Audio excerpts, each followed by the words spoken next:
when the water's spilling over the bow, you'll still have me in the wings. You gotta get up to get down, kid. You gotta get down to get up again. You gotta get up to get down, kid. You gotta get down to get up again.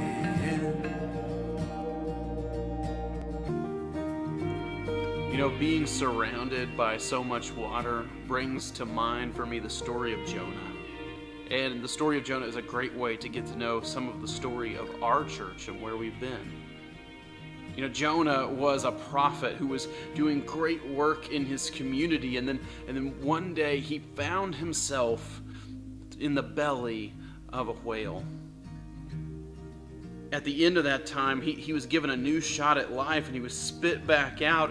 Essentially, he had died and come back to life. The story of Jonah has been in so many ways the story that we've been living out here at Faithbridge as well.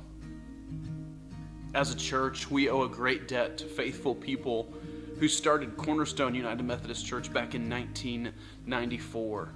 That original church was built by people from across the state of Missouri who came together to make this new church happen, who came and helped in the call center as they started a telemarketing campaign where they made more than 4,000 phone calls to homes in the area, and who came and brought materials with them to help fit the first space for them to worship in. They started that church to be a church that reaches the unchurched people in the area, and they did a lot of unconventional things to do that. They took some risks for the kingdom. But in 2007, they found themselves in the belly of the whale, and the church finally closed. You gotta get up to get down, kid. You gotta get down to get up again.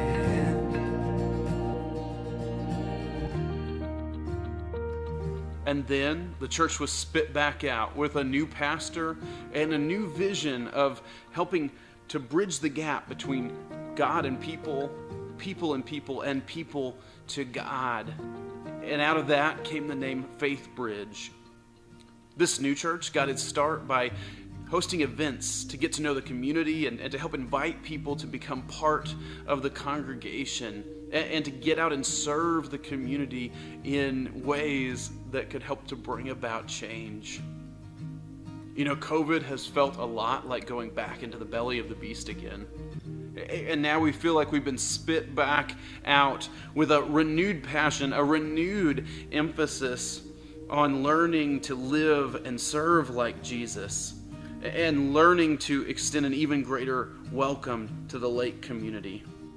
Here's what it sounds like to be a part of the church today. Well, Kathy and I are relatively new at the lake. We came to the lake and we've been busy getting settled for a couple years, and I went to the harvest and Kathy said, we need to find a church. Or she called me about a month later, said, Floyd, I found the church. I said, where is it? She said, it's Faithbridge at the lake. I said, have you gone there a couple times? Nope, I've been there once and that's it. That's where we're going. The first Sunday I was home, we came, and I was sold after one Sunday, the same as her. So there was no argument between us about where we would attend church. I've never walked into a place so casual, so relaxed, and so welcoming as Faithbridge.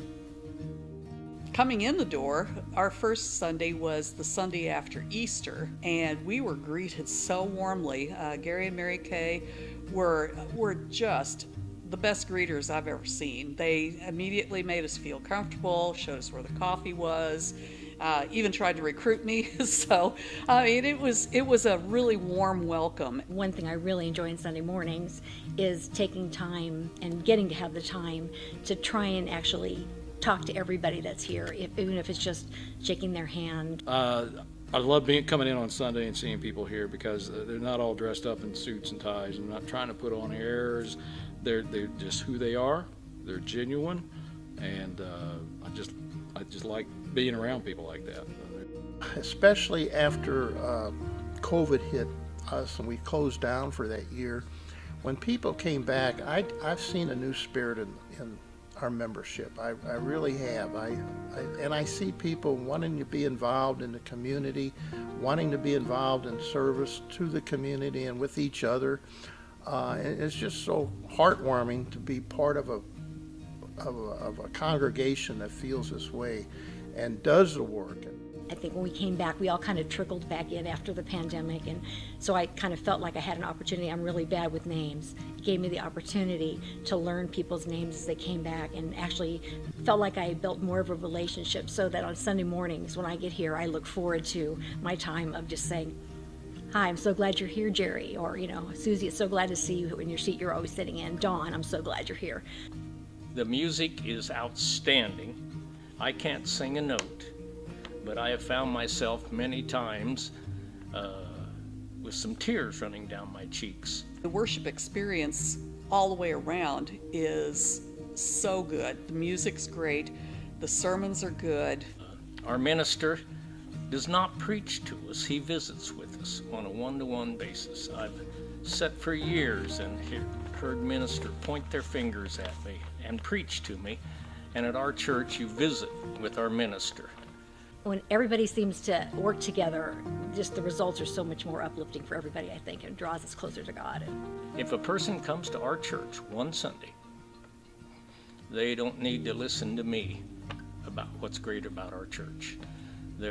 They'll be like I was. They'll be a believer after one Sunday. For decades, we've been the kind of church that's here to reach people, to meet you where you are, to help you grow in your faith, to worship freely and to serve in this world. Don't you want to be a part of a church like that? I invite you to come and worship with us on Sundays at 9:30. And when you do, I hope that our story will become part of yours and that your story will become part of ours. Come and see what God is doing. You gotta get down to get up again. You gotta get up to get down, kid. You gotta get down to get up again. You gotta get up to get down, kid. You gotta get down to get up again. You gotta get up to get down, kid.